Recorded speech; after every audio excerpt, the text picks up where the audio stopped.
नमस्कार, मैं हूं आशीष श्रीवास्तव और आप देख रहे हैं यूपी तक। आज मैं हाजिर हूं आपके सामने सुर्खियां लेकर। सुर्खियों में हम चर्चा करेंगे आज सबसे पहले उत्तर प्रदेश बलरामपुर जिले में जिस तरीके से छांगुर बाबा के ठिकानों पर 12 ठिकानों पर ये रेड पड़ी थी, उसमें कई अहम दस्तावेज एटीएस को और ईडी को मिले हैं। ईडी ने उन दस्तावेज में पाया है कि छांगुर बाबा के सहयोगियों ने किस तरीके से जमीन को कब्जा किया, किस तरीके से उसके सहयोगियों ने यहाँ पर कई अकूत संपत्तियों को इकट्ठा किया है। लगातार ये छापेमारी सुबह 5 बजे से शुरू हो गई थी और देर रात तक चलती रही। यानी कि ये तो साफ है कि एटीएस इस पूरी और ईडी मिलकर गिरफ्तारी के बाद अब हर उस शख्स पर तलवार लटकी है जो इस पूरे धर्मांतरण के रैकेट में शामिल है। ईडी ने यह भी साफ किया है कि जिसके सहयोगी हैं उनको भी हिरासत में कहीं ना कहीं लेकर पूछताछ की, जांच की और कई अहम दस्तावेजों को दर्ज कर लिया है। दूसरी खबर पर बढ़ते हैं। पीलीभीत की खबर है। पीलीभीत में बाघ ने 3 घंटे में 3 लोगों को घायल कर दिया और ये एक 55 वर्ष की महिला है, एक युवक है 22 साल का और एक अन्य युवक। ये तीनों जब खेत में कोई कार्य कर रहे थे इस दौरान या कहीं अन्य मौजूद थे, उस दौरान ही बाघ ने बैक टू बैक 3 लोगों, इसका वीडियो भी सामने आया है।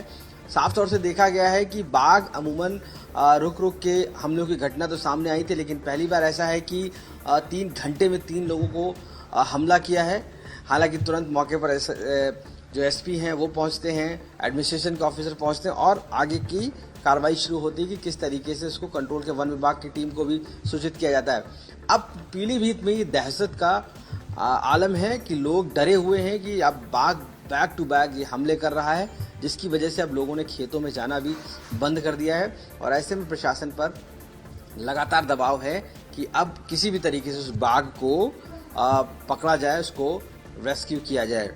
अगली खबर पर हम बढ़ते हैं। एक खबर है जो डिजिटल अरेस्ट से जुड़ी हुई है, जिसमें बहुत बड़ा फैसला सीजीएम कस्टम ने दिया है और उसमें ये बताया है कि जो व्यक्ति एक डॉक्टर को डिजिटल अरेस्ट करता है और उसके बाद तकरीबन उसमें 80 लाख जो है वो 7 उससे बरामद करता है, यानी कि लेता है, उसको 7 साल की सजा हुई है। पहली बार ये इतनी फास्ट ट्रैक कोर्ट में सुनवाई हुई है। डिजिटल अरेस्ट अमूमन मामले में ऐसी सुनवाई जल्दी नहीं हो पाती है, लेकिन महज जिसमें 10 दिन को महिला को अरेस्ट रखा गया था, डिजिटल अरेस्ट, और जिसमें अगर हम बात करें तो तकरीबन 438 दिनों में फैसला सुना दिया गया सीजीएम कस्टम कोर्ट ने। तो ये अहम फैसला है। आरोपी 438 दिन बाद गिरफ्तार करके देवाशीष फर्जी आधार के वारदात करता था और देवाशीष नाम का ये व्यक्ति, जिसको पुलिस ने 7 साल की सजा एक तरीके से कोर्ट में दिलवाई है। तो ये अहम एक गिरफ्तारी थी, क्योंकि डिजिटल अरेस्ट के मामले जिस तरीके से बढ़े हुए हैं उसके बाद से ही ये गिरफ्तारी हुई और सजा नहीं हो पाती थी क्योंकि कुछ कानूनी पेच होते थे। लेकिन ये पहला ऐसा केस आया है जिसमें इतनी जल्दी फास्ट ट्रैक ने कार्रवाई करते हुए और एक 7 साल की सजा सुनाई है।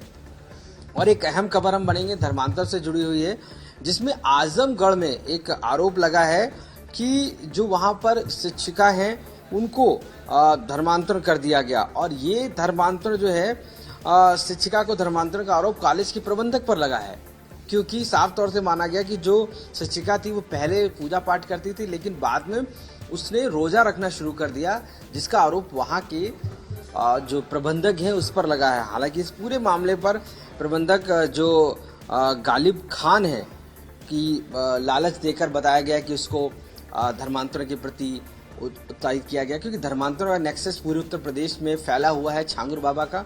और ऐसे में ये केस अहम कड़ी जोड़ता है, क्योंकि कल एटीएस ने जो गिरफ्तारी की है राशिद की, वो आजमगढ़ से पहले ही ऑलरेडी कई तरीके के धर्मांतरण के मामले में जेल जा चुका था और अभी वो जमानत पर बाहर था, जिसके बाद कल एटीएस ने उसको दोबारा गिरफ्तार किया है और उस पर छांगुर के गैंग को संचालन करने का भी आरोप लगा है। तो ये कहीं ना कहीं लिंक लगता है कि आजमगढ़ एक नेट हो सकता है, एक लिंक हो सकता है और यही वजह है कि अब ये जो शिक्षिका और जो प्रबंधक के बीच का धर्मांतरण का मामला जो आरोप लगा है वो अब तफ्तीश करने की ज़रूरत है कि आखिर ये कनेक्शन छांगुर बाबा से जुड़ा नहीं है।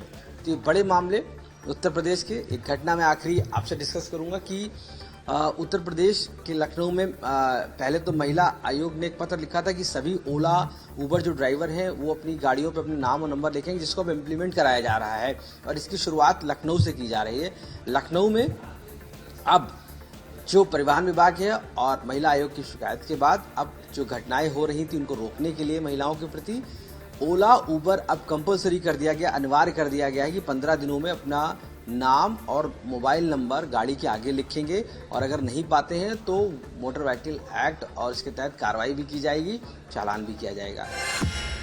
तो अब ये मैसिव लेवल पर किया जाएगा जिसकी शुरुआत लखनऊ से। तो ये कुछ खबरें हैं जो अहम खबरें हैं उत्तर प्रदेश की और लखनऊ की। आप इसी तरह देखते रहिए यूपी तक।